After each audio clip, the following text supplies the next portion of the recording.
We are joined by Howard Baetzhold, who has been with the company for many, many years.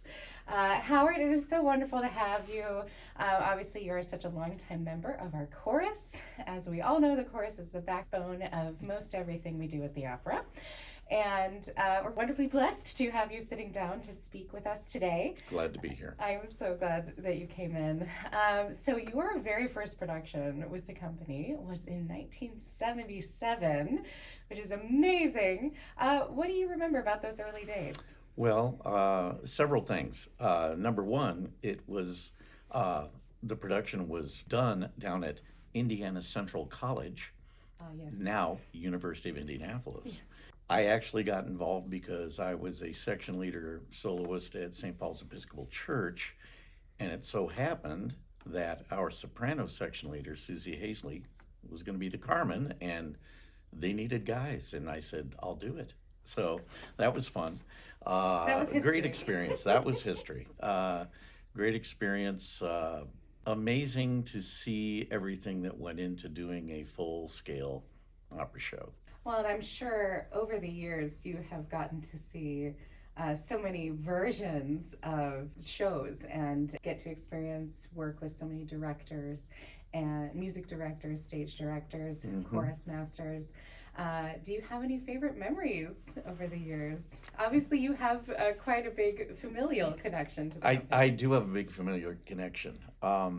Actually, when we were doing a Pirates of Penzance production, we needed women of all people, and I was able to get a hold of my sister, who was quite a nice singer, and several of her friends. They came in, and then subsequently after that, Barbara was added to the staff in an associate position in development.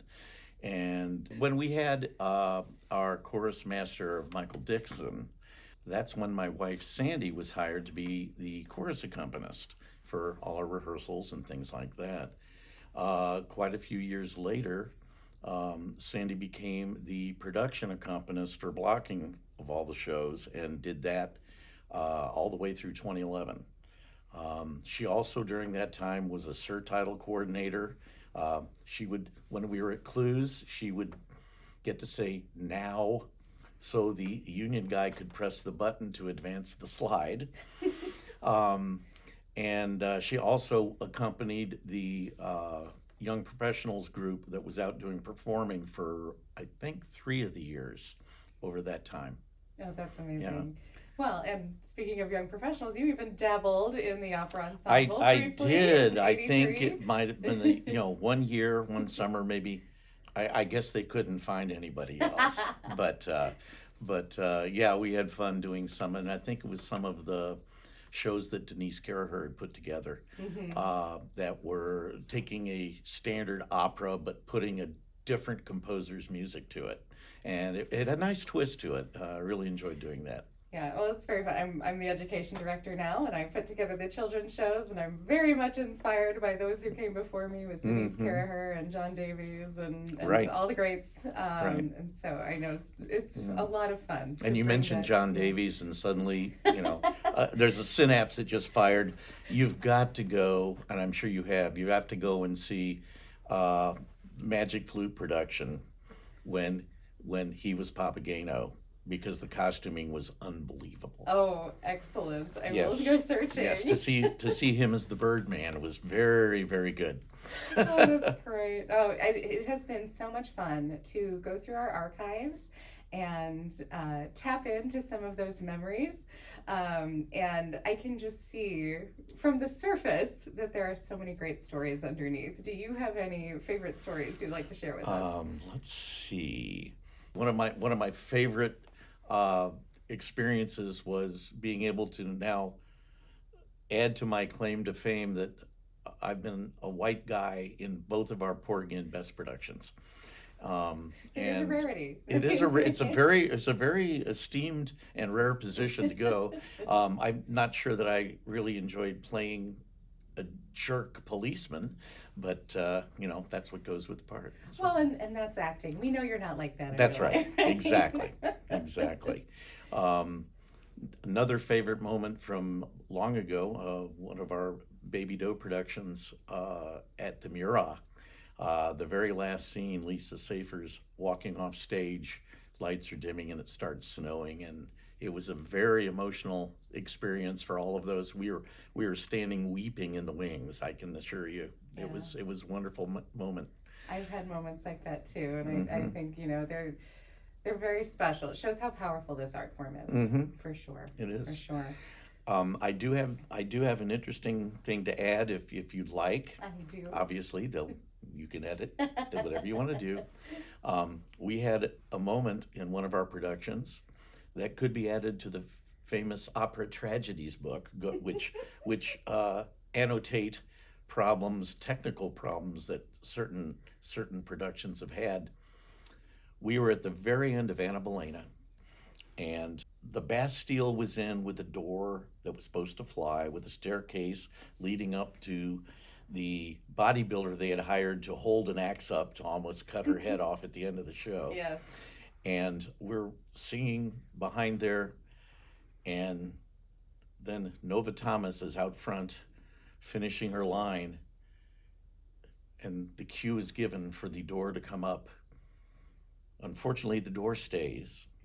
The Bastille rises, and all of us in the chorus are trying not to break character, but we're all going like this. And Nova turns around and sees that the door is down, and as she's faced upstage, we can hear this, the audience couldn't. Oh, she flings herself dramatically against the door, and the curtain comes in. So that's actually over all this time, I'm really surprised that's about the only one we've had. I feel like you always have to have some kind of story like that. But that's the thrill of live theater. It right? is. It is the thrill of live theater.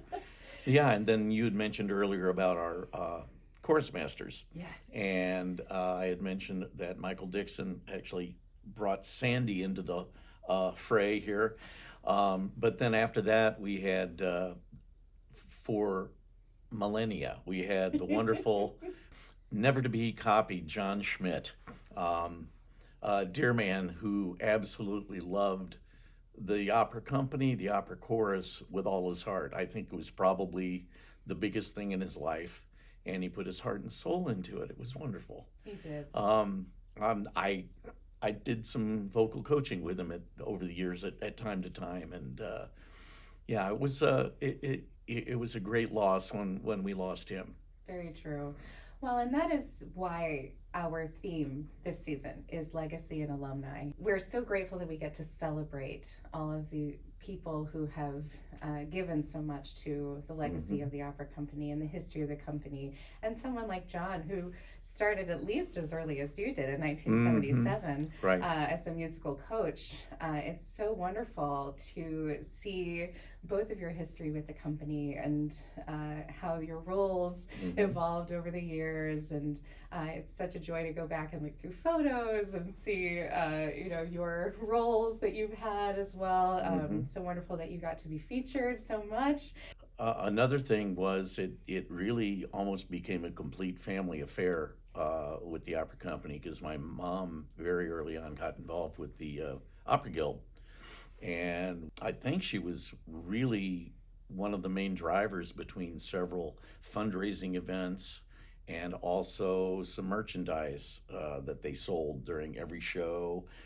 They had a little table set up all over the place. They also did a fundraiser Christmas gift wrapping up at Keystone at the Crossing.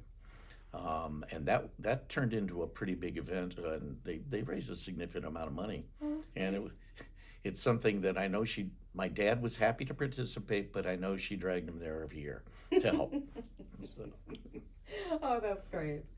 Well, and it's so true. I mean, there are so many, all the hands and feet that go into this organization, and to bring it back to the chorus, how wonderful that the chorus is such an integral part of everything we do, and Looking back at all these photos, it's wonderful to see that it really became a family over the years. It did And become a family. absolutely, Um, older generation, new mhm. generation. We were just talking. We have lots of new faces nowadays, and I hope that they will find the same camaraderie that you did Yeah, over I do many too. decades. We had an amazing, you know, back in my day. No, we had an amazing camaraderie and familial feel to the group. Many of us did things outside socializing, and it was a terrific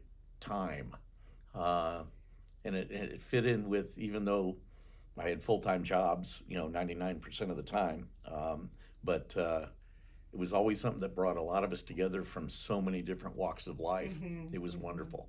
Well, and I think that really is what's most beautiful about it, is that we get a chance to showcase the incredible talent that we have in this city and in this Hmm. state. We have people who come in from hours away to be involved in the chorus, and it's really fantastic to get to showcase Hmm. what this amazing place has to Yeah, offer. So, yeah. yeah. Well, thank you so much, Howard, for Well, being with of us course. for all these years. Hmm. The gala will be your 99th production. We did the math. It's quite amazing.